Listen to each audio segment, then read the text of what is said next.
主耶穌基督，我哋感謝你喺呢個好混亂同埋有好多戰爭同埋有好多仍然未知會發生嘅事情，但係你仍然掌管一切。我哋都恭敬將我哋自己今日喺你面前繼續去交託俾你，願你悅納我哋嘅敬拜同埋我哋嘅獻上。求你都保守今日唔能夠喺我哋當中嘅弟兄姊妹，有要返工嘅，有工作嘅，都紀念金魚佢今日第一次帶細佬去教會裏邊聚會，願你去保守呢一個迷失嘅孩子，能夠可以藉着教會去認識你乜嘢係愛同埋乜嘢係寬恕。願你都使用我哋每一個將平平啦、嘉朗啊同埋天康牧師都交上俾你，願你使用佢哋嘅手，使用佢哋嘅口，打開我哋每一個人嘅心同埋眼睛，仰望你，倚靠你，繼續等候你，好多奉主名。哎呀！今日主餐崇拜2026年5月3號，係上主宣召我哋一齊聚集，一齊敬拜佢。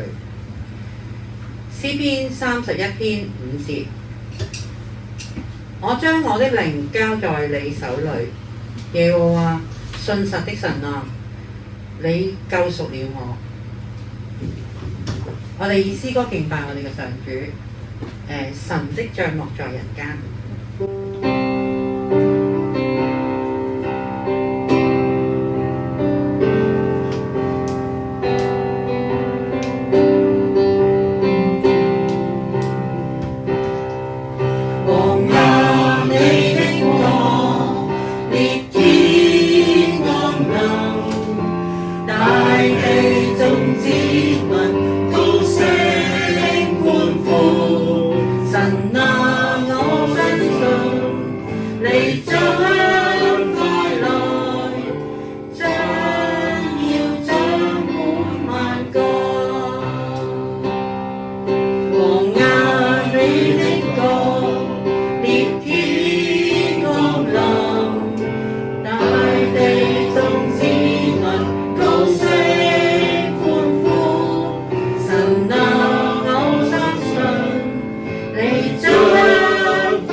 王啊，你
願你嘅國降臨，願你嘅旨意行在地上，如同行在天上。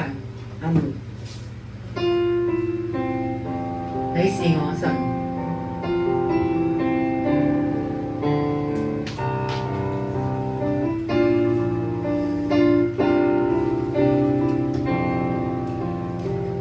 請開我眼，打開我心，明白你有多麼深愛我，請釋放我，去我前路，能讓我再有力榮耀你。請改變我，謙卑我心，明白我有多麼需要你，心緊靠你，進你懷內，容讓我永貼緊隨着你。你為我釘傷受死，抹去我的污穢。你是我神，是我王，我心欣慰。我為你張開我手，向世界高聲唱，竭力讚揚，願永存你大愛。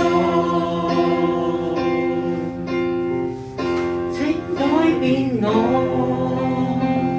謙卑我心，明白我有多麼需要你，心緊靠你，進你懷內，容讓我永貼緊隨着你，你為我釘受死，抹去我的污穢。你是我神，是我王，我心欣慰。我為你張開我口，向世界高聲唱，竭力讚揚，願永存你大愛。我為你舉起兩手，永遠高舉你，讚頌我神，頌我王，我心所愛。我為你傾出我心，撇棄世間貪愛，放下軟弱，願獻情作活祭。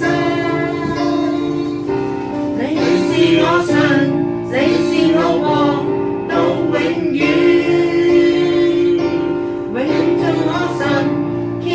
讚揚敬拜你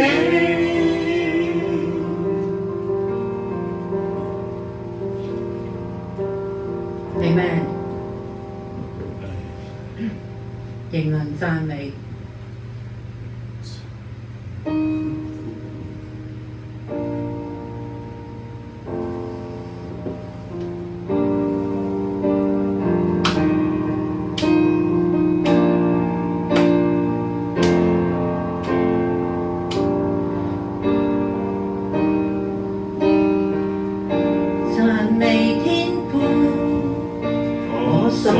所得都只因你，感謝與所得榮耀都歸給你，天父，你的愛願被到。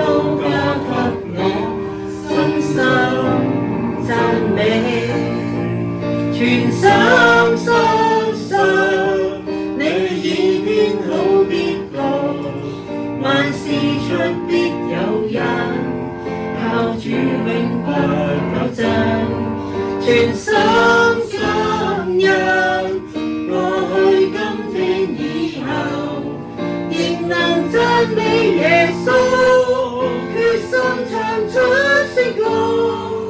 哈利路亞。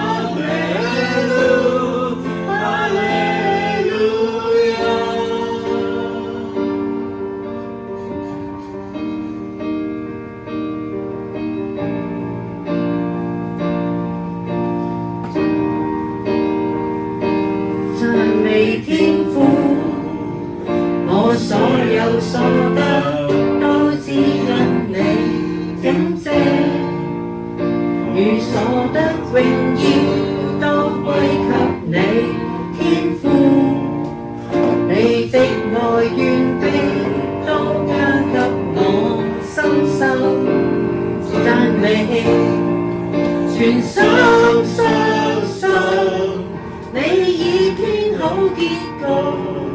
萬事出必有因，靠主永不抖震，全心感恩，過去今天以後，仍能讚美耶穌，決心唱出詩歌，都相信你已編好結局，萬事出必有因。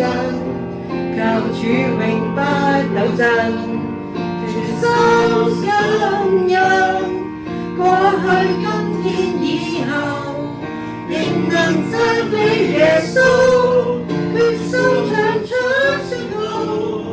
哈利路亞，哈利路，哈利路，哈利路亞。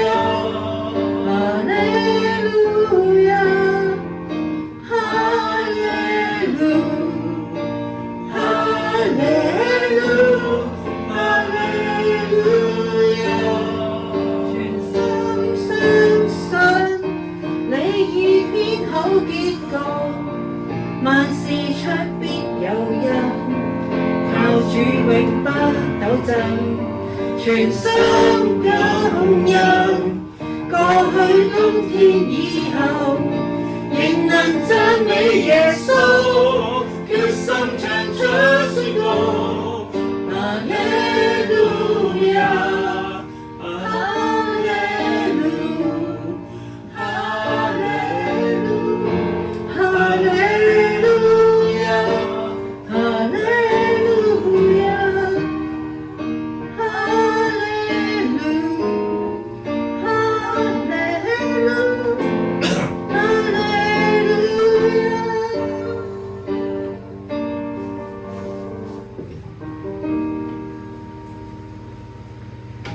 亞，讚美我哋上帝 ，Amen。好，到讀經時間。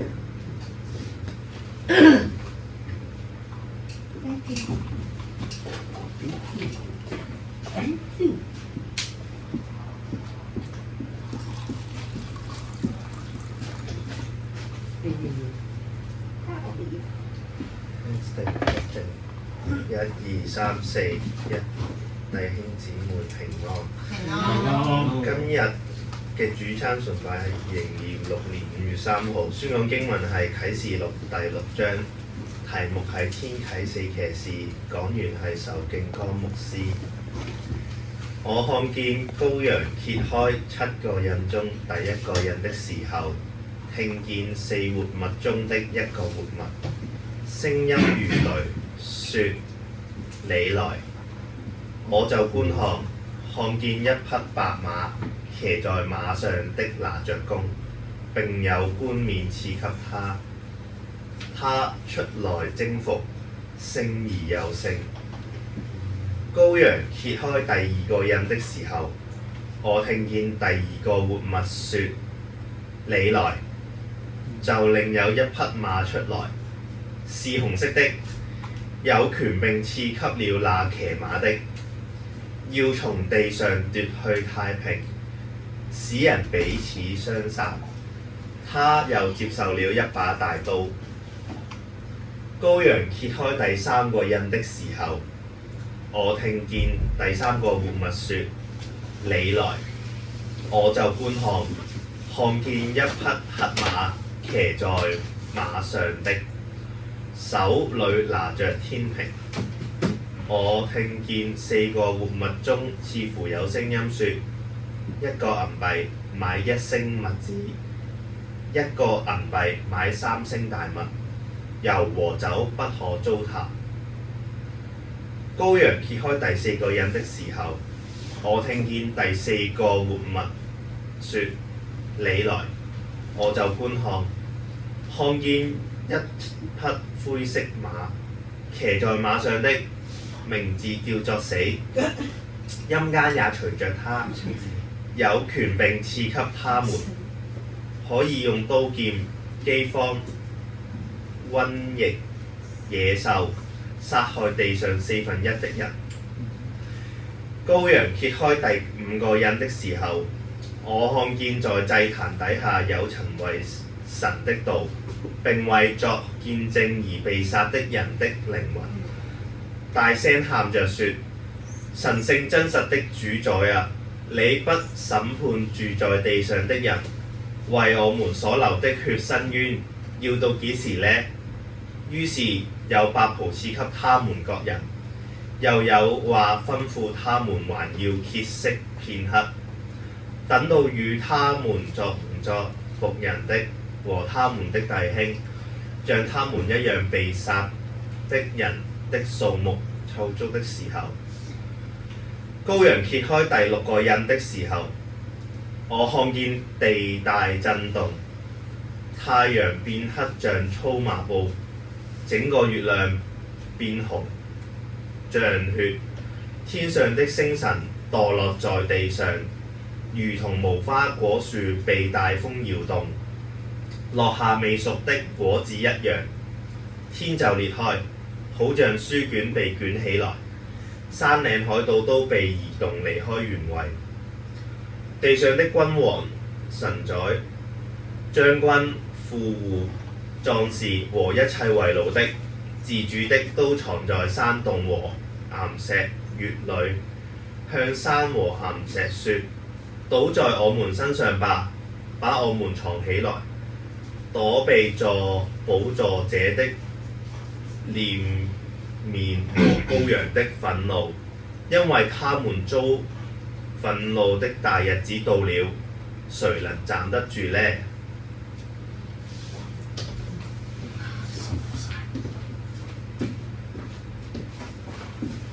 太好啦！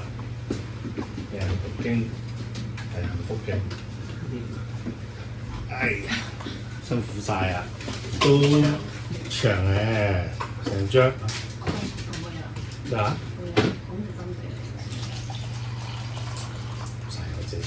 我終於唔係嗰啲衫係嘛？我終於唔係嗰啲衫。嗰啲台。我今日咧好驚訝，即係咧，我以為淨係得幾個侍奉嘅翻嚟，因為我明明記得賴俊希話佢仲唔翻得㗎嘛，跟住我又見到啊萬子慧要翻工唔翻得㗎嘛。病假。我病假啊，所以而家翻得。哦，係咯。咁啊，所以我諗今日好似淨係得侍奉嗰句我翻，咁點知啊原來唔係，真係好啦！我哋一齊祈禱啦。上帝，我哋今日要講嘅係一個異象，而呢個異象係一個充滿盼望嘅異象，但係情景就好恐怖。主啊，求你當中帶領我哋，讓我哋一齊去睇呢個異象，睇得精彩嘅，亦都同時係睇到你嘅盼望。睇到你恩典，亦都奉主名求。好，首先咧，呢個異象雖然恐怖，但係佢係一個應許同盼望嘅異象。你要記住呢一句先。你如果呢一堂度乜都唔記得，成個異象講完之後，你都唔知佢諗乜，唔緊要，記住呢一個。呢個異象係恐怖，但係一個應許同盼望。好呢一章咧，第6章咧係承接住第4、第5章啦。第4、第5章咧就係講緊上帝嘅敬拜，同埋跟住就講緊羔羊嘅敬拜。羔羊就係指到基督啦。咁呢一度咧就雅各咧繼續去開展佢呢個嘅封印嘅時候咧，佢因為佢有一個書卷落嚟啊嘛，然之後就個書卷有7個封印，而呢7個封印咧喺呢一度咧就雅各就做一個揭示。呢啲封印咧係末日歷史就喺約翰眼前展開，或者終末嘅歷史就喺約翰眼前展開。我哋通常咧而家多數都要改口講終末㗎啦，就唔講末日㗎啦，因為咧即係喺呢幾年咧我讀神學嘅時候開始啦，咁即係之前咧就大家都好中意聽啲末日嗰啲睇嗰啲電影啊，末日災難啊嗰啲咧好鬼吸引嘅。咁但係咧入到神學院咧，老師就同我哋講，我哋唔講末日㗎啦，而家我哋講終末。點解啊？因為個世界唔係被滅，個世界唔會再被滅㗎啦，係轉化。即係你睇我哋嘅奉獻嗰個嘅文章，唔係奉獻嗰個經文，就係呢個世界係會轉化、蛻變，好似蝴蝶咁樣，成為另一種嘅樣式出現，由毛蟲變做蝴蝶咁樣出現，所以係唔存在以前嘅嘢，但係係同一個嘅物體。咁第1至到第4個印咧就比較特別啲嘅，佢包含咗4個騎士。呢4個騎士咧係包含住佔領啦、戰爭啦、災難啦、死亡啦等等。呢一段經文裏邊嘅4匹馬咧，同撒迦利亞書咧6章1至8節嘅異象咧係有好相近、好相似嘅地方嘅。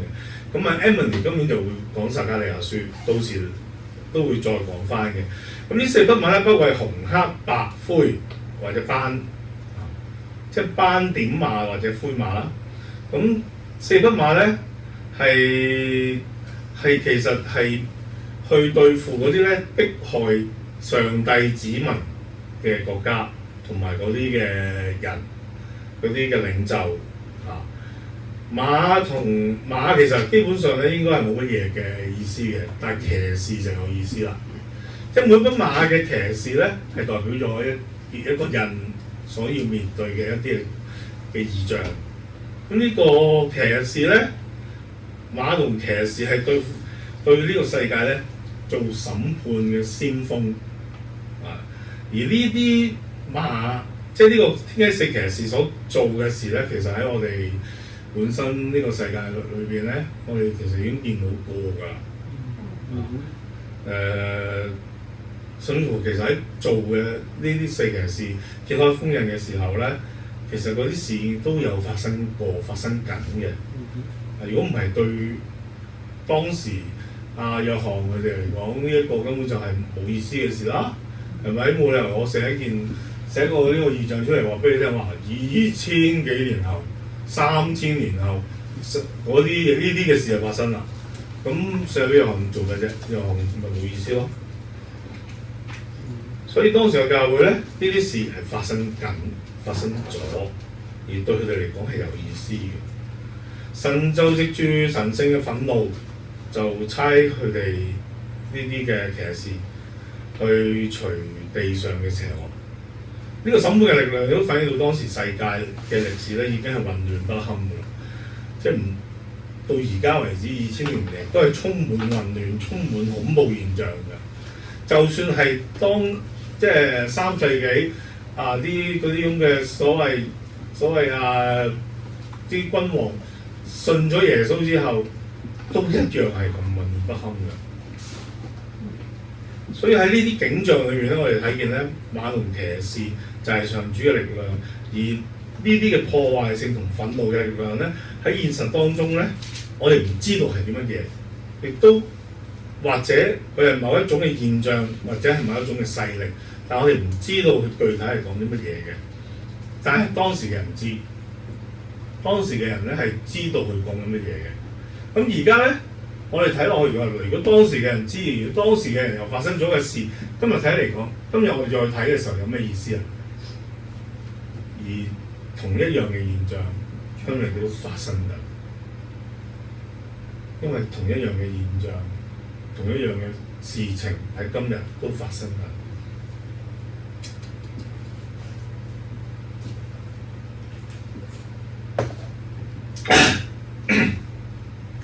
四騎士當中第一個出場嘅係白馬嘅騎士。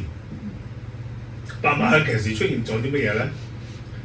佢呢個係個新嘅恐怖現象，即將降臨大地嘅開始。但係白馬嘅騎士出現嘅時候咧，佢係代表咗佢着住白袍，佢係代表咗一個勝利，代表咗爭戰喺未開始嘅時候已經勝利咗啦。呢個爭戰，呢個審判喺未開始嘅時候，先係宣告咗基督君王或者羔羊嘅勝利已經勝利咗，去審判呢個世界。瘟疫未曾蔓延，戰爭未曾開始，白馬騎士就先宣告咗終末嘅爭戰已經勝利。所以我哋唔使驚，亦都唔使怕。因為當時羅馬嘅將軍得勝歸來，佢哋海船咁經過咗羅馬嘅道路嘅時候，用白馬拉車，用白馬宣告佢哋嘅勝利。而今日同樣都係白馬，其實好有一個特別嘅象徵。你睇下沙田馬場跑馬，你有冇見白馬跑馬？冇。但係英國御林軍佢哋守門口嗰隻馬咧就白色㗎啦。白馬未必係跑得最快嘅馬，甚至乎可能唔係跑得最快嘅馬。但白馬係一種儀式禮儀嘅一種嘅象徵。上主得勝嘅力量喺終末嘅災難之前，佢喺度宣告緊已經得勝。白馬嘅得勝唔代表佢帶嚟世界嘅和平，而係爭戰後恐怖嘅現象嘅開始。佢雖然勝利，但係呢個世界上喺佢勝利之後遇到嘅事，就係一啲我哋睇見一個又一個唔同嘅災難。第二匹馬咧係紅馬，紅馬騎士喺地上面奪去咗和平。白馬已經勝利啦，勝利嘅時候唔等於和平降臨，勝利嘅時候佢同時亦都和平被呢個紅馬奪去。第二個天使叫約翰去睇嘅時候，喺佢見到嘅地上面就係一啲爭戰災禍或者其他嘅事情，係唔係和平嘅來到？好似而家咁樣，我哋咧就算你打贏咗仗都好啦，打贏仗都係會有好多嘅爭拗、爭端、爭論。點解你去打人哋啊？人哋明明乜都冇啊，又唔夠打㗎啦，冇資源㗎，你為咗搶資源啫嘛，你去打仗你去打仗又點啫？呢個咁嘅爭戰，你根本就唔能夠容納到一個和平嘅世界。你又容納唔到嗰啲唔想叫自己做男人嘅男人，你又唔容納到嗰啲唔想叫自己係女人嘅女人。即係其實喺呢一度，無論發生有冇戰爭都好啦，有冇流血嘅衝突都好啦，其實呢個戰爭喺度都已經開始緊。喺約翰嘅日子裏邊咧，公元前60至40年左右咧，希律咧就開始殺人，殺得好犀利啦。希律統治嘅30年間咧，大概殺死咗10萬人。咁嗰個革命軍咧，例如有呢個嘅馬加比啦，佢哋嘅革命啦，嗰度就死咗10萬人左右啦。咁然之後接落嚟啦，尼祿、提圖斯、多米田都一直喺度爭戰，一路喺度殺人。最勁嘅時候咧，喺約翰嘅年代咧，如果寫啟示錄嘅年代咧，應該係多米田嘅年代。但係佢講緊嘅咧喺之前提圖斯啊，或者係尼祿啊，尼祿就超級出名啦，一個瘋子尼祿係咪？癲噶嘛佢，咁殺咗無數嘅人，猶太人喺主後70年發起嘅叛變造成嘅傷亡，到呢個嘅大概啟示錄嘅年代係主後嘅90年，嗰陣時做咩啊？因為主後70年之後咧，嗰、基督徒嗰個嘅逼迫啊，由猶太人、猶太教嘅逼迫開始咧，已經演變成咧官方嘅逼迫。咁喺嗰幾十年裏邊咧，係佢哋遇到最大最多嘅逼迫嘅時候，所以第二隻紅馬出嚟嘅時候，係讓世界失去咗和平，人與人之間充滿咗仇恨，你殺我，我殺你。第三印係黑馬帶嚟嘅饑荒，喺終末嘅時候必定有饑荒出現，而且好嚴重嘅饑荒，亦都有一啲超級嘅通貨膨脹會發生。呢啲嘅超級通貨膨脹咧，曾經例如喺尼祿王嘅時候啦，嗰陣時有嚴重嘅饑荒啦，跟住但係有錢嘅人咧，有錢嘅人咧仍然係過住窮奢侈嘅生活。有冇聽講過呢個伊朗俾人趕走咗嗰個嘅王子啊？原來佢老豆咧好厲害㗎，當時佢老豆掌權嘅時候咧，佢唔記得咗咩王朝啦。佢喺呢個嘅沙漠裏邊咧，開咗個大嘅帳幕，邀請晒啲其他國家嘅元首賓客嚟到開香檳，仲要有冰鎮住嘅香檳。而當時佢哋嘅嗰啲嘅平民咧，食都冇得食。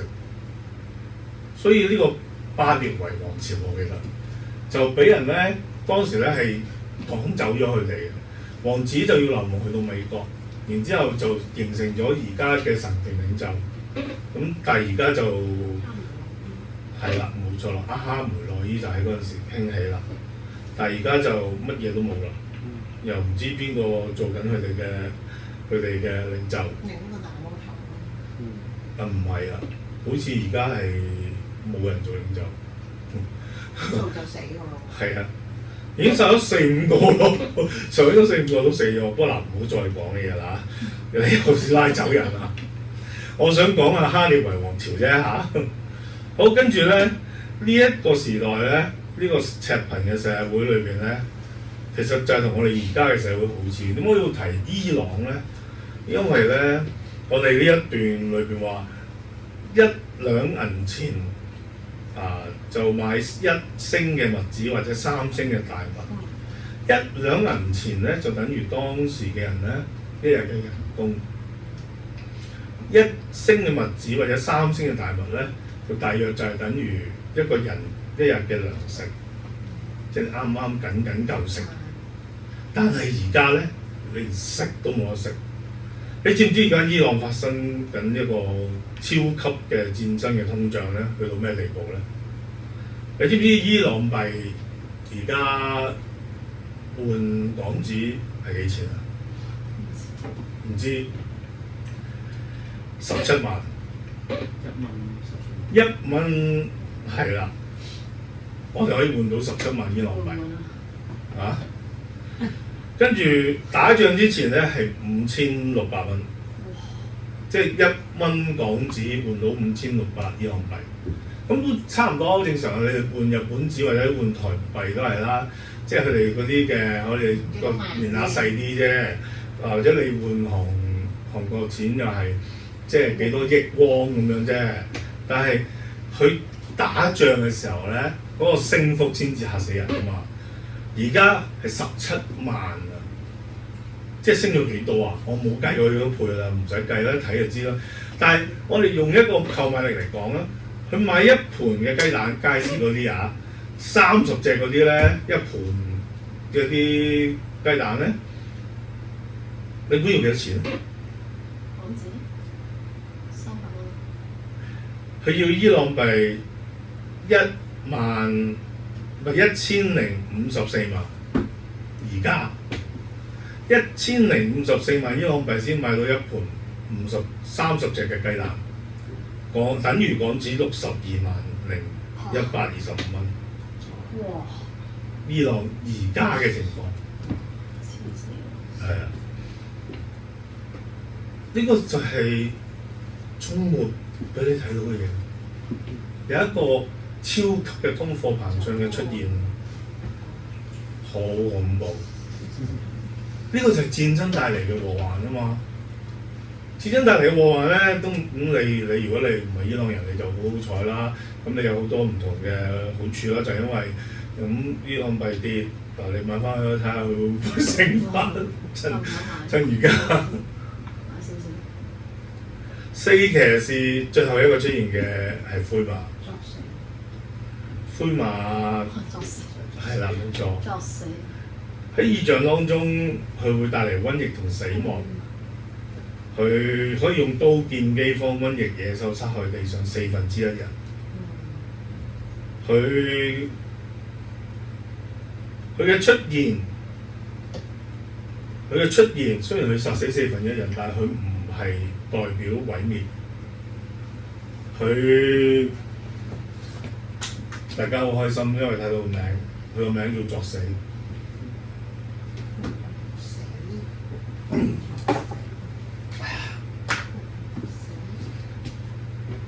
佢嘅名字就係死。其實當我哋喺終末嘅時候，我哋面對嘅就係面對一個個嘅唔同嘅死亡嘅時間。而啲死亡嘅靈魂咧，並唔係白白嘅死亡。佢殺咗地上面1/4人之後咧，羔羊揭開第5個印。第5個印開啓嘅時候咧，就開始有一啲嘅我哋前邊4騎士一路都描述緊個世界嘅現象。4騎士描述緊一個咧，好似地獄又非地獄嘅現象，即係你可以啱啱苟且偷生嘅一個地方。而終末唔係毀滅，第5個印揭開嘅時候，係羔羊親自去揭驗嗰4隻嘢，嗰4隻天使啊，就冇再去叫阿約翰去睇，約翰自己去睇，佢睇到咩咧？佢睇見有尋為神嘅道見證嘅人，大聲咁樣叫。第10節，神聖真實嘅主宰，你不審判住在地上嘅人，為我哋所流嘅血伸冤，要到幾時咧？而家就開始有呢啲嘅呼喊聲，於是有白袍賜俾佢哋各人，即係呢啲死咗為主作見證嘅人，又有話吩咐佢哋，仲要歇息片刻，等到同佢哋同作僕人嘅，同佢哋嘅弟兄，好似佢哋一樣被殺嘅人數目湊夠人數嘅時間，被殺嘅人嘅數目湊夠人數嘅時間。上帝嘅異象嘅啟示係話，死嘅人仲未夠，死多啲人先，仲未死夠嘅，好似睇緊恐怖片咁。但係神話未死夠，點解神要死夠人咧？呢度講緊，譬如初期嘅教會為主殉道嘅人，就係呢班為主作見證而被殺嘅人。呢班人咪就係有白袍賜俾佢哋嘅，但係未死夠。未死夠嘅同時，死喺呢一度講緊係為主作見證啊嘛。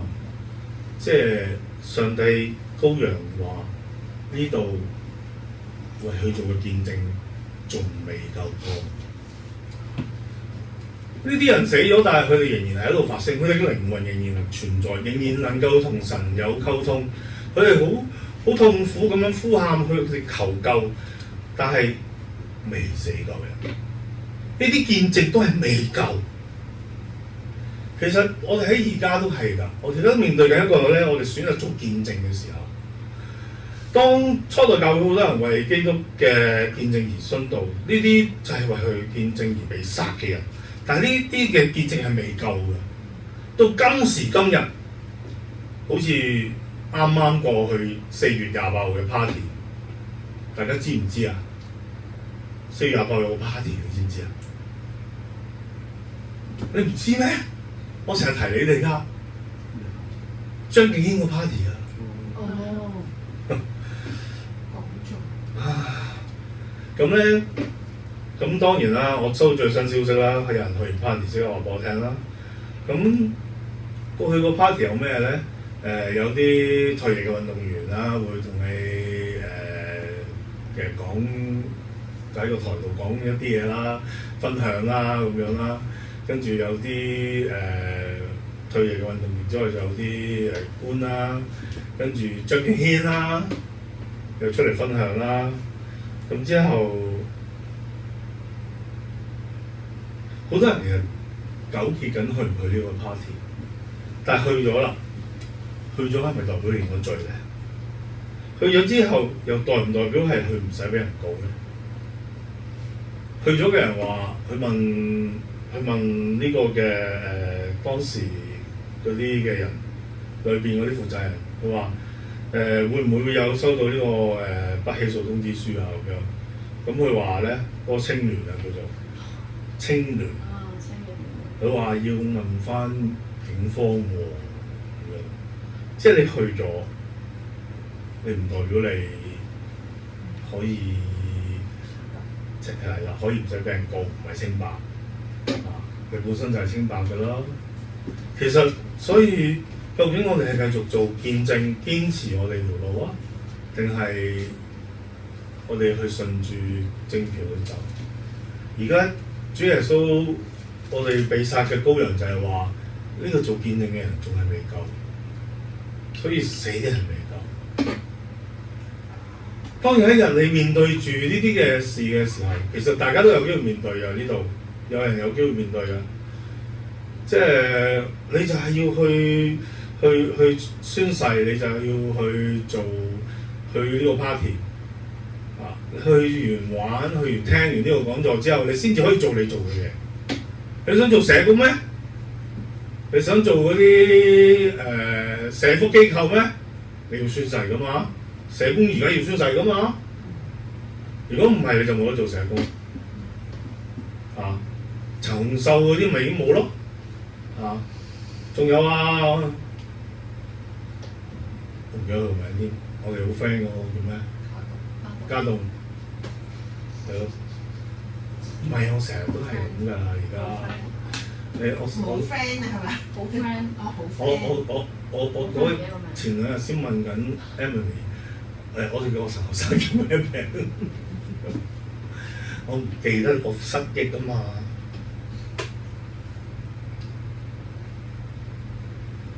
其實殉道者發出嘅申冤，神啊，俾我哋申冤要等到幾時呢？我哋作主門徒嘅持守真理，我哋嘅信仰係會去到低潮嘅時間，我哋會有受苦嘅時間，甚至乎好似呢啲面對咁饑荒、瘟疫或者疾病，或者我哋面對緊一啲唔同嘅難關、情緒、家庭，喺呢啲時候，我哋究竟要受苦到幾時呢？耶穌喺呢個嘅世上嘅時候，佢曾經見住嗰班友仔唔生性嘅時候，佢都話：主啊，父啊，我要飲呢班人飲到幾時呢？最後嘅災難，終末嘅災難已經開始咗。上主已經先得勝，然之後得勝以後，災難持續。佢會按住旨意喺預定嘅時間達到佢嘅目標，讓我哋由受害者轉化為見證者，由詛咒變成為盼望同祝福。聽住呢句説話，讓我們從受害者轉化為見證者，由詛咒變成盼望和祝福。Ivan 聽住呢句説話，讓我們從受害者轉化為見證者，由詛咒變為盼望同祝福。呢句説話係我今日同道最緊要嗰句説話。無論你瞓咗又好，冇瞓又好，聽唔聽到都好，都要記住呢句説話。神容忍佢哋子民去受迫害，要到幾時呢？神容忍我哋喺呢個咁樣嘅世界當中，要受到酷刑、受到痛苦、困苦，我哋嘅靈魂不斷要呼喊，我哋要神幫我哋伸冤，要到幾時呢？佢要嗰個見證人、殉道者滿夠時間，滿足咗數目嘅時間。即是話今日佢嘅見證者仍然係唔夠，所以有啲人會喺呢度講到佢傳福音啊、傳福音啊、傳福音、傳福音呢啲問題。但我調翻轉頭嚟問自己，我哋內在，我哋會唔會係嗰個見證者？我哋會唔會係嗰個殉道者？我至少翻教會嘅時候咧，教會就教我哋至死忠心。但係我哋咧越翻得耐，年紀越大，或者接觸得呢個嘅基督教越多，就越嚟越多一啲嘅唔同嘅教導俾我哋。例如沉默，沉默係一個好讓人感動嘅電影。沉默所教導嘅係另一樣嘢。如果你自己受苦，你梗係頂得住啦。但係你身邊嘅人受苦，你頂唔頂得住？沉默就係頂唔住身邊嘅人受苦，所以佢要係棄教。呢個古仔同我哋而家睇緊嘅古仔有啲咩相關？呢個我哋而家睇緊嘅呢個嘅異象，就係話我哋要由受害者變成為見證者，因為我會為主而死，至死忠心。但係我老婆點啊？如果我老婆嚟脅迫我嘅時候會點啊？我唔緊要，因為我老婆佢都係呢個嘅見證者，佢仍然佢都會殉道。但係如果去揾嗰個，譬如平平你阿媽信唔信㗎？佢係咪一個見證者啊？佢係咪殉道者啊？咁點算？你會唔會咁樣為主去死，成為殉道者？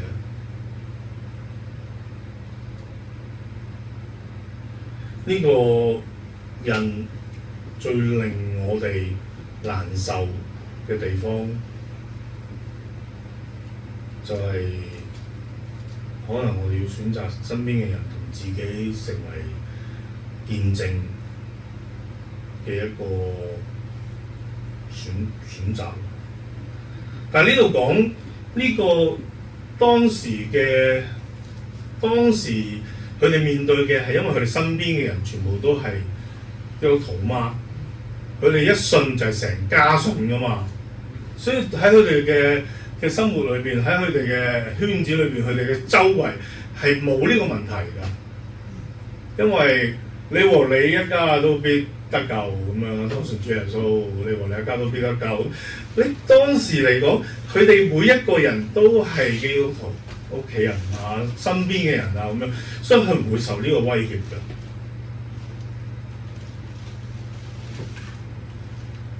所以我哋要諗嘅就係，我哋係受害者，但我哋會由受害者變成見證者。死等於殉道啫。到終末嘅時候，第六印打開，第六印就係大地會粉碎。整個宇宙都會搖動，地震，太陽同月亮會變黑，星辰墜落，宇宙失序，然後諸天被捲起來，好似彷彿進入咗另一個世界咁樣，好似另一個次元咁樣。其實我哋而家都面對緊啦。嗰啲君王臣宰將軍富戶壯士為奴嘅自主嘅，冇一個可以同你呢個審判。佢哋匿埋喺啲山窿裏邊，匿埋喺啲崩卡嗰度，然之後嗰啲崩卡嗰啲嘅山窿都會冧開，砸死佢哋，活埋佢哋，迫害教會嘅權勢喺終末審判嘅時候都唔能夠逃避。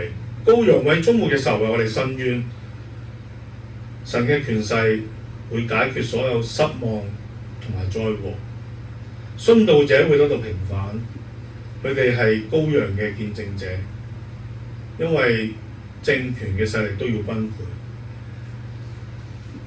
呢個審判唔係要我哋經歷災難，呢個審判係羔羊俾我哋嘅盼望，因為佢要我哋要為我哋伸冤，要讓我哋由受害者轉化做見證者，要讓我哋為呢個受害嘅死者變成殉道、榮耀、神聖嘅信徒。願頌讚尊貴、榮耀、權勢都歸俾在寶座上嗰位羔羊，直到永永遠遠。感謝主席。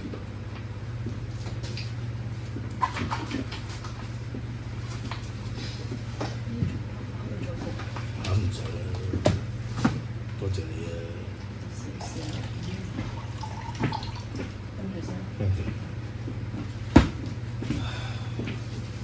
到回應時間。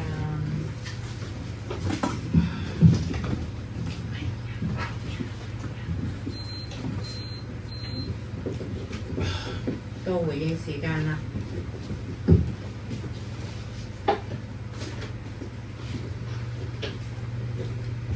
咁咧，頭先咧我睇嘅經文嗰陣時咧，講緊個白馬咧，其實係已經得勝啦嘛，但係佢冇話點樣特別去做一啲嘢嘅。咁但係我又感覺係白馬其實係揭開嘅嘢俾我哋睇咯。跟住然後到紅馬嘛，睇翻經文先。係啦，跟住然後咧就再到紅馬啦。紅馬咧就俾我哋睇到，其實而家呢個世界變緊啦。咁啊，所有人攻打人啦，國攻打國啦，咁樣啦。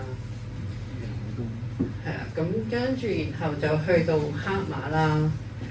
咁啊，黑馬其實睇到我哋就係好多都富裕嘅富裕，貧窮嘅貧窮。咁其實好多人好自私喺裏面咯。係咯，就好似今日咁樣啦。咁跟住然後就到灰馬啦。係啦，咁咧就即係一啲唔相信主嗰啲啦，逼迫基督徒嗰啲啦，咁可能將來會有一日係佢哋會死啦。咁其實我哋都會死嘅。咁啊，其實我唔係好明咧，點解會殺害1/4人咯？咁呢1/4人係咩人嚟嘅？其實世界上面所有唔同嘅，即係冇分係信定唔信嘅。冇分。咁然後就最後就第5個印啦，其實係我覺得係呢度就講神聖真實的主宰，你不審判住在地上的人，為我們所流的血伸冤，要到幾時呢？就好似係而家我哋即使可能已經離世咗，都可能會有啲咩呼喊啦。但係現實上，我哋喺呢個地上邊，其實都仍然係一個呼喊嘅。係啊，咁其實我係睇到好似係講緊而家呢個現實世界，我哋所面對嘅嘢咯。咁同埋即係頭先阿牧師都問過啦，阿仇牧師問我就話：如果我媽未信，佢唔係見證人，咁點咧？咁我會唔會為主作見證咧？其實應該會嘅，係啦。咁但係我媽未信咁點咧？佢係咪見證人咧？咁我又覺得其實好難嘅，因為佢自己本身有自己嘅宗教，佢堅定係好難要去相信，唯有上帝係令佢相信嘅啫。我覺得，尤其是我每日喺屋企對住係好難做一個佢心目中好神聖嗰種基督徒啊嘛。咁所以我好難喺佢面前作啲咩見證咯。咁係咯，就係咁啦。我分享就係咁啦。你爸爸都好老先信。我爸爸信咗啦㗎。係啊，好老先信嘅。係好老先信㗎。嗰陣時，佢開始有認知障礙嗰陣時咧，唔知點解有一日同我家姐講就話不如你帶我翻教會啊咁樣，唔知點解㗎。咁跟住佢就真係跟我家姐翻教會，佢覺得佢裡面嘅人令到佢好喜樂，即係同平時佢面對嘅人係好唔同。咁跟住後期佢再認知障礙再差翻啲嗰陣時候咧，已經我家姐帶唔到佢翻啦，咁就我帶佢翻我自己翻開嘅教會。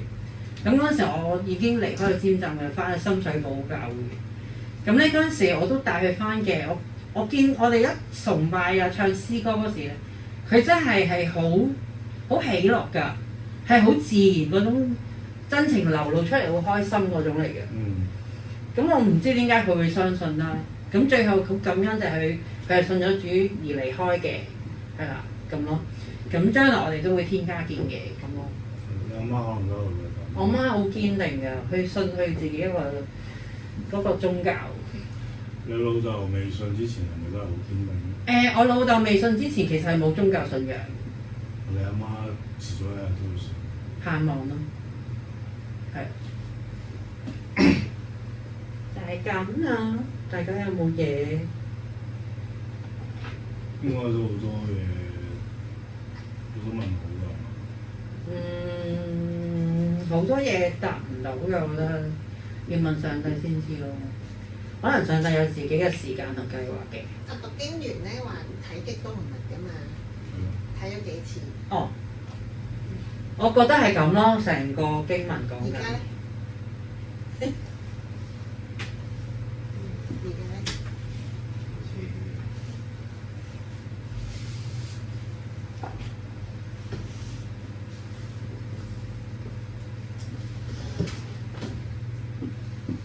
咁跟住第6個印就講話，我哋睇見地大震動啦，太陽變黑啦，咁啊跟住就月光就好似變咗紅色嘅血啦，嗰啲啊嘛。唔係係我自己覺得啫。覺得好難明。唔係，即係我覺得上帝真係佢個大能咯，好犀利咯。即係大家你要相信上帝。呢啲地震啊、太陽變黑啊、月亮變紅呢啲，我哋都成日見到㗎啦。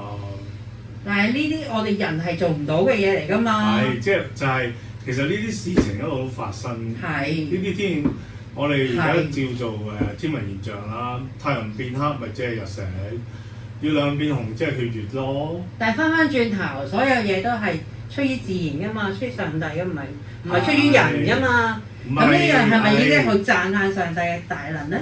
而家就係個書卷，呢個書卷就係話俾你聽，呢啲係一個記號。呢啲記號咧係災難嘅記號。咁個書個地啊天地咧就好似咧個書卷捲起來嘅時候，即係咧你捲起個書卷會點啊？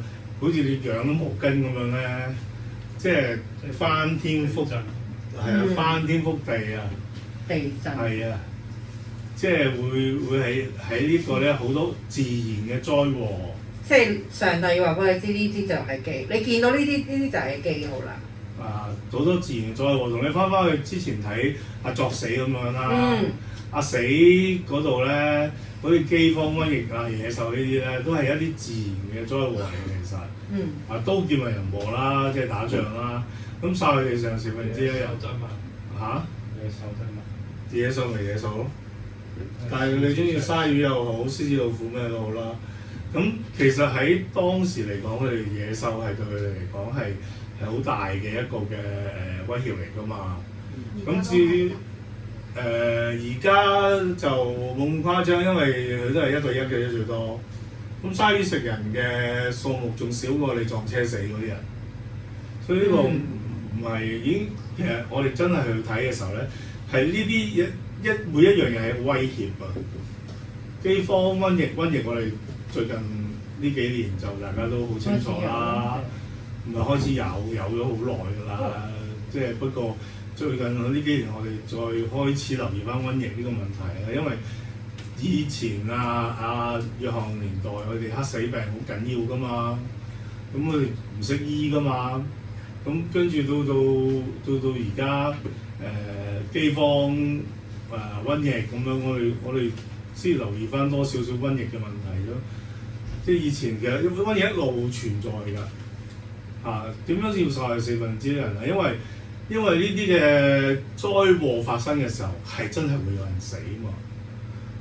直到呢啲嘅瘟疫啊、刀劍啊呢啲嘢，會讓世上有1/4人離開，會有呢啲係一個記號，即係好似太陽變紅、太陽變黑、月亮變紅咁樣一個記號，咁所以你問點解要有1/4人死？點樣殺1/4人啊？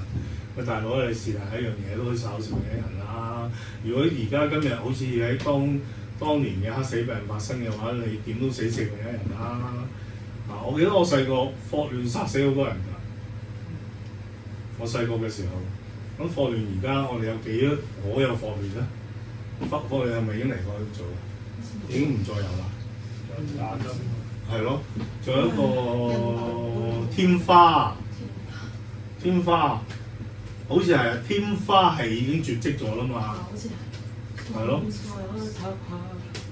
即係呢個就係我哋去睇見咧，有一啲嘅嘢，有啲瘟疫啊、病啊，或者刀劍啊。你睇下佢而家打仗嘅話，你伊朗死咗幾多人先？冇統計啊，唔知道啊，大家都。但係我哋知道會死咗好多人咯。咁跟住你仲有啲繼續落去嘅話咧，你淨係封鎖嗰個霍姆伊海峽。大佬，你知唔知道有幾多人會因為咁樣而受害受死？即係冇能源嘅時候，會有幾多人會死？冇嘢食，有幾多人會死？加拿大啱啱琴日嘅新聞話，係佢哋已經開始面對緊嗰個周邊石油產品、周邊產品嘅問題啦。係啊，咁所以睇下點咯跟住仲好亂啊！啲德國佬串美國，德國首相串下美國，跟住而家美國話：咁我哋退兵咯。咁呢個係打仗嘅先兆風聲嚟嘅。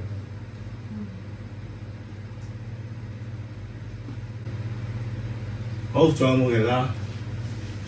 有冇分享？如果好名正言順咁樣，因為你係基督徒，我就逼迫你，咁呢個見證行出嚟係好清晰、好清楚。但係今日即係介紹呢段經文，其實主翻嚟一切嘅所有嘅動作嗰個過程咧，唔係第一嘢就話你係基督徒我就逼迫你，而係佢經過咗好多嘅記號，例如饑荒啊、地震啊、打風啊。你問下自己，我哋問下自己，見到呢啲嘅時候，我諗唔諗住？我係咪第一樣嘢諗下做見證？見到呢啲事嘅時候，我哋第一樣嘅反應，教會第一樣嘅反應，基督徒第一樣嘅反應係乜嘢？攞翻啲口罩啦，買定 Panadol 啦，儲定糧食啦。諸如此類，所有嘢自保住先啦。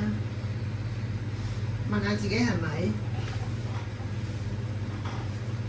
真心喎，冇話一嘢就話要捉啲基督徒出嚟，叫你即刻殉道喎，咁浪漫喎。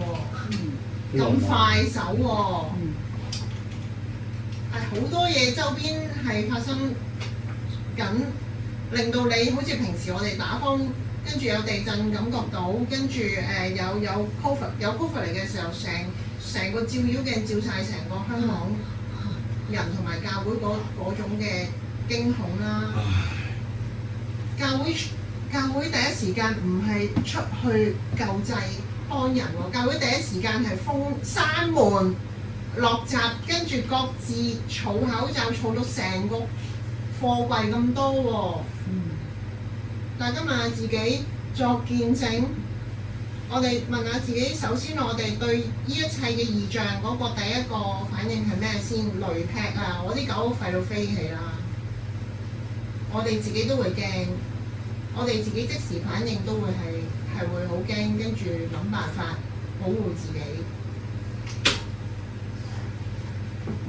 而唔係去即時嘅反應係想像到呢一個嘅上帝嚟嘅時候，我預備好未？呢一切嘅災害禍患臨到所有人，我係4分1裏面其中一個嘅時候，我點樣去面對？假設如果呢一個係上帝嚟嘅嗰一刻嘅記號，但係如果平時我哋冇預備嘅話，任何地震、任何打風、任何少少嘢，只要嚟多一次死好多人嘅瘟疫嘅時候，我哋一打回原形都係會繼續自保，繼續去揾好多防備俾我哋自己，唔會係諗住作見證。作見證係你要行出去嘛。當時 Covid 嘅時候唔係好多人行出去。驚係啊，呢個已經係好大嘅一個test 嚟嘅，一個測驗嚟嘅，好多人 fail 咗。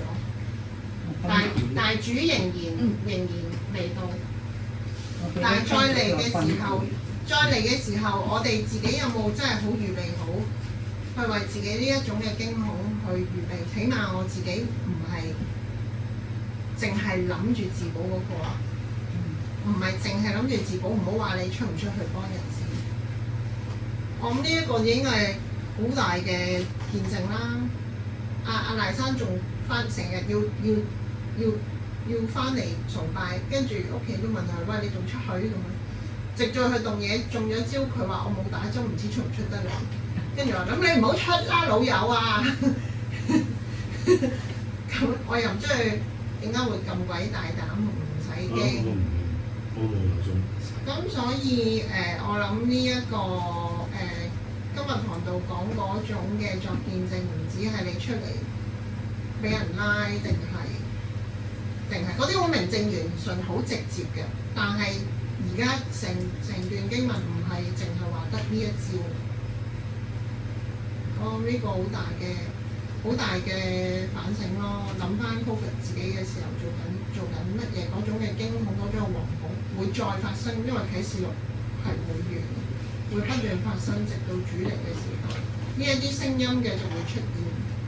但係我哋係咪繼續去彼此自保、彼此篤灰，定係彼此作見證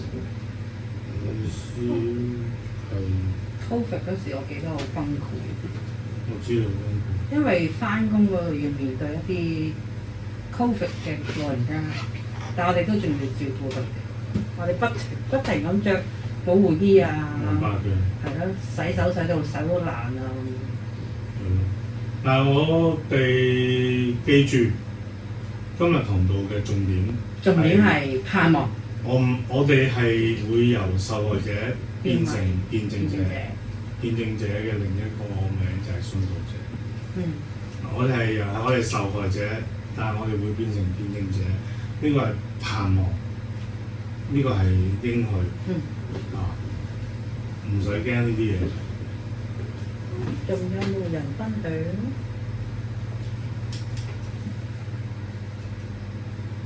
有冇詠詩啊？有啊。我哋唱神的帳幕在路間。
與我同處，擦掉淚痕，泯滅恩怨，作你一一生生愛子看啊，神的帳幕在人間，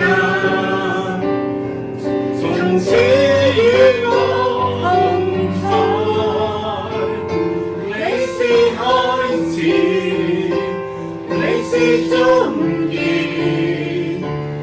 與你進到樂園，神的帳幕在人間，神的帳幕在人間。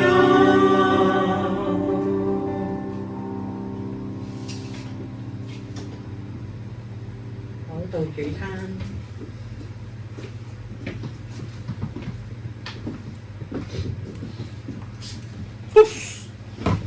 我冇你風向你都冇肥佬嘅，咪就咁咯，冇事吧？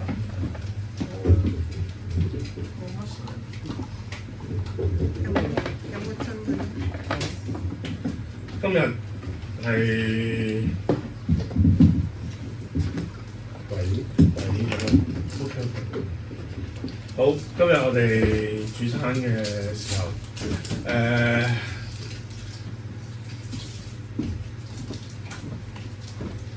今日嘅殉道講緊被殺嘅羔羊，去揭開佢嘅封印。呢啲封印揭開嘅時候，有唔同嘅，譬如有唔同嘅騎士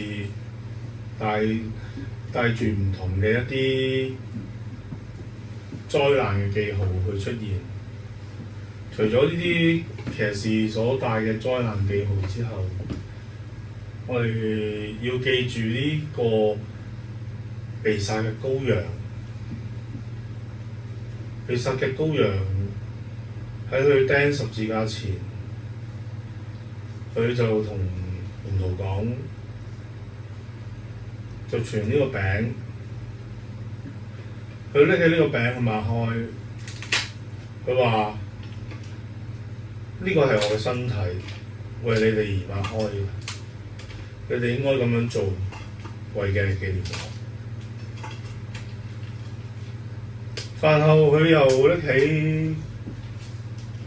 個杯嚟祝謝，然之後就傳咗去。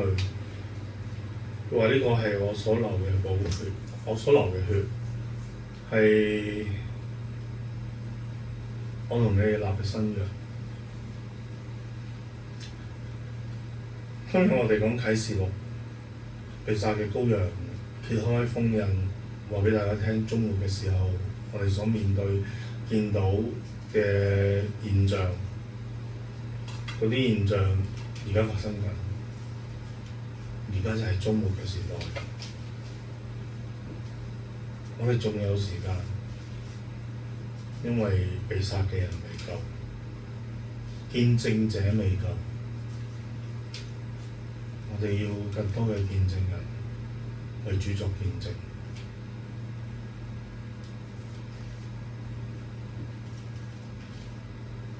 我哋一齊默想、祈禱，去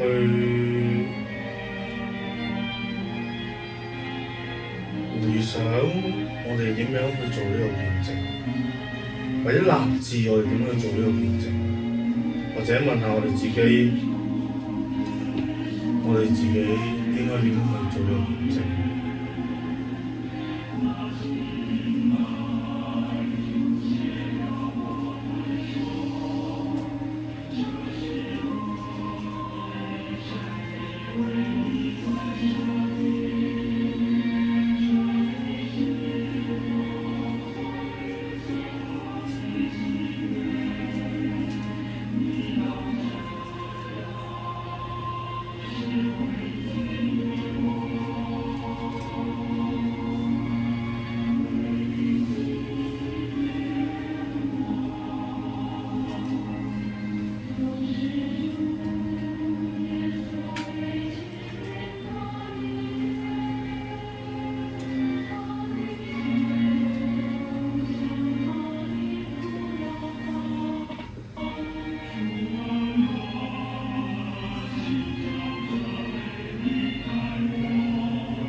主耶穌基督，我哋喺呢度將自己交喺你嘅手中。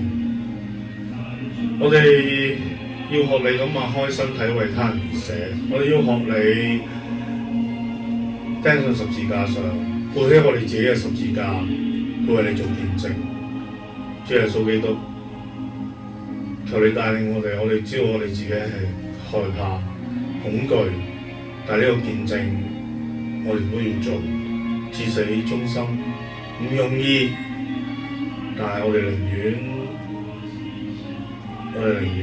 跟隨你，都唔要地上嘅享受。我哋唔需要發達，我哋唔需要二億幾，我哋需要嘅只有你。你會奉主名求，我哋用返我哋平時嘅方法。下次如果有新人喺我哋身邊嘅時候，你提我哋就唔好用呢個方法，因為啲新人可能會唔識做，唔識點樣做。我哋將餅同杯傳俾下一個人，下一個人就問，唔係問，下一個人咧就會宣告呢個餅係主耶穌被殺嘅羔羊為你擘開嘅，佢唔定你嘅罪。然之後呢個杯係佢嘅寶血，係同我哋立嘅新約。我哋要記住呢兩句對白，呢兩句對白要用心去講出嚟。好，先由你啊，你俾我，你同我講。宣告呢個係主耶穌被殺嘅羔羊，為你而擘開，去不定你嘅罪。呢個係為你而立新約嘅血，只行對應佢。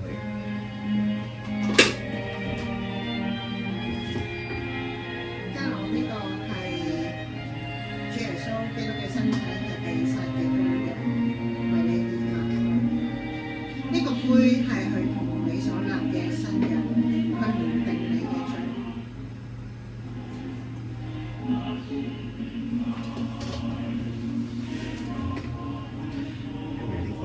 主嘅身體為你而捨嘅，係主耶穌嘅血為你而立嘅，為新約為你而立嘅。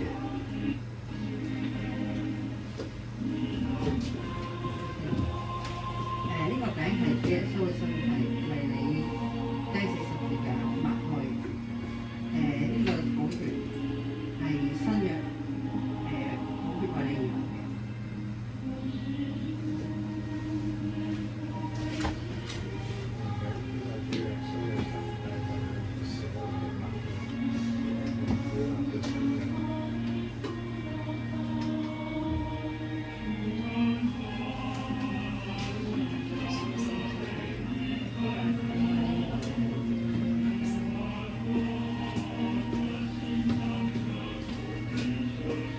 萬子呢個係主耶穌為你擘開嘅身體，佢唔定你嘅罪。呢個係耶穌嘅寶血，佢同你立嘅新約。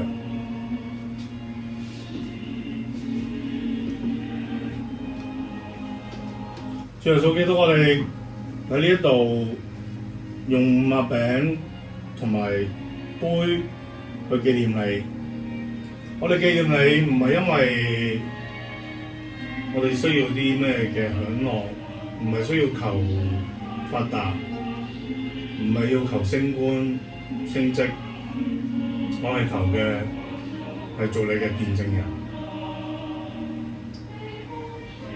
祈禱奉你嘅聖名，阿門。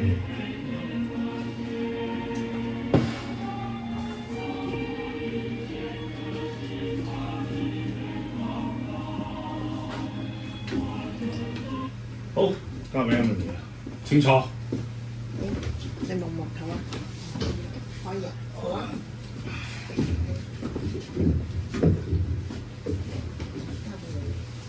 好，咁咧就做奉獻啦，咁咧就奉獻所以弟兄們，我以神的慈悲勸你們，將身體獻上當作活祭，是聖潔的，是神所喜悅的。你們如此侍奉，乃是理所當然的。不要效法這個世界，只要心意更新而變化。叫你們察驗何為神的善良純全可喜悅的旨意。羅馬書12章1至2節。去牧土啦，咁咧個人就唔好單顧自己嘅事，都要顧下別人嘅事。彼得前書2章4節。咁咧，我哋首先就為到世界祈禱啦。咁咧就北韓今年3月起咧就有個旱情嘅問題啦，咁就長年都糧食不足。咁都求住去幫助農民同埋長期飢餓嘅人民，北韓人民同埋小朋友啦。咁而亦都好耐冇出現嘅韓生素基，咁佢已經80歲，咁今年佢就獲緬甸政府改為喺屋企軟禁，但係佢嘅律師同埋個仔已經有3年都冇見到同埋收到任何消息，所以其實講真係唔知佢係咪仲在世。咁去到香港啦，咁我係啱啱而家經歷緊嘅都嗰個仲係五一假期，逼爆咗好多旅遊景點，包括西貢啦、尖沙咀啦，係啊。咁就為到所有清潔工同埋要善後嘅人咧，都得到幫助啦。希望啲人即係放假得嚟，即係放假得嚟，可唔可以顧念下其他人咧？咁大家都工作，即係都明嘅，放假係要唞下嘅，咁唞下，但係唔好製造麻煩 ，OK？咁咧，同埋為到我哋香港人嘅精神健康情緒去祈禱啦，多啲關顧啦，唔好將自己即係擺合咁多壓力，同埋要學識點樣去拒絕，同埋學識點樣揾人幫手。咁呢樣嘢係唔容易嘅，咁就求主憐憫。咁再去到教會啦，咁嚟緊5至6月，咁就係又係呢啲父親節、母親節嘅時候嚟啦。咁希望即係祈求教會可以多啲向呢啲冇小朋友或者父母嘅屋企啦，咁有啲甚至為單親啦，咁去俾多啲關心、憐憫同埋同行，係啦，咁就唔好淨係識得喺度慶祝咯。即係有陣時對於有啲人嚟講，嗰種慶祝其實係一種傷害，我自己覺得。咁所以就即係多啲去諗下其他人，唔好淨係諗到啲嘢要商業化，或者好似 party 咁搞啲大龍鳳啦。咁最後就係為咗香港教會信徒面對好多唔公義嘅事情，例如係而家仲發生緊嘅雲福苑嘅一啲嘅程序啦、黎智英嘅案啦，可以保持我哋對於上帝去保持繼續有個信心喺度，希望佢繼續施恩同埋佢嘅審判。咁而家就有啲安靜嘅時間去俾大家自己各自禱告先。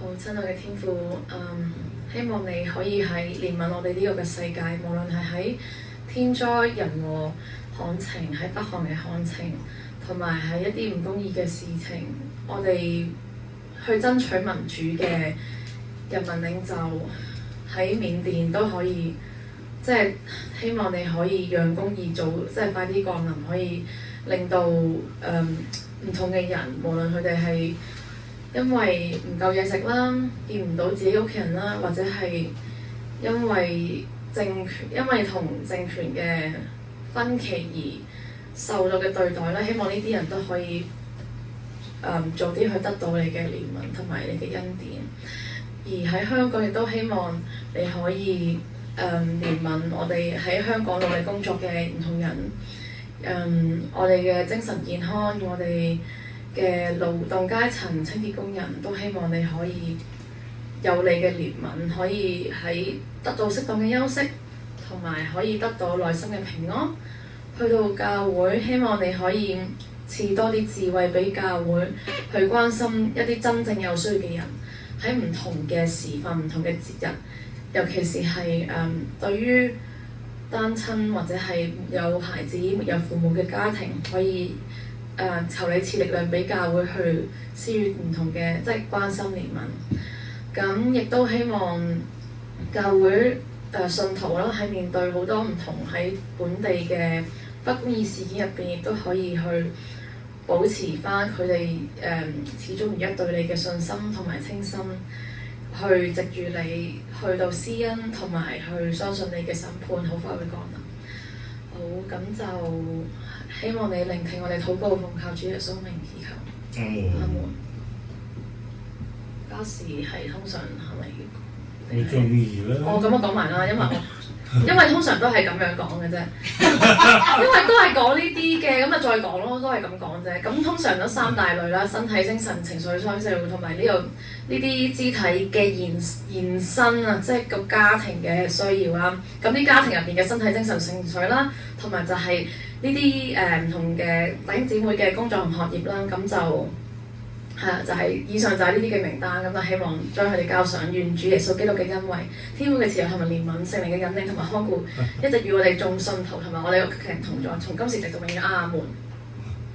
咁咧，輪到啦就係士師記，我哋都嚟緊咧就係5月7號、5月21號都星期四啦，7點半至9點喺荔枝角或者網上進行嘅 hybrid。咁同埋就繼續去提醒大家去填寫5至6月嘅侍奉人員表。好。都係我啊，主禱文啊，係咪啊？咁一齊起立咯！一齊起立咯！咁我哋用主禱文去 wrap up， 好，開始啦！我們在天上的父，願人都尊你的名為聖，願你的國降臨，願你的旨意行在地上，如同行在天上。我們日用的飲食，今日賜給我們，免我們的債，如同我們免了人的債，不叫我們遇見試探，救我們脫離兇惡，因為國度、權柄、榮耀，全是你的，直到永遠。阿門。繼續。差遣係交俾你哋。我哋一同有少少安靜嘅時間，都紀念感謝主保守各日。昨天方日泰傳道嘅爸爸方世伯嘅安息禮同埋所有家人，我哋都繼續透過嗰個紀念。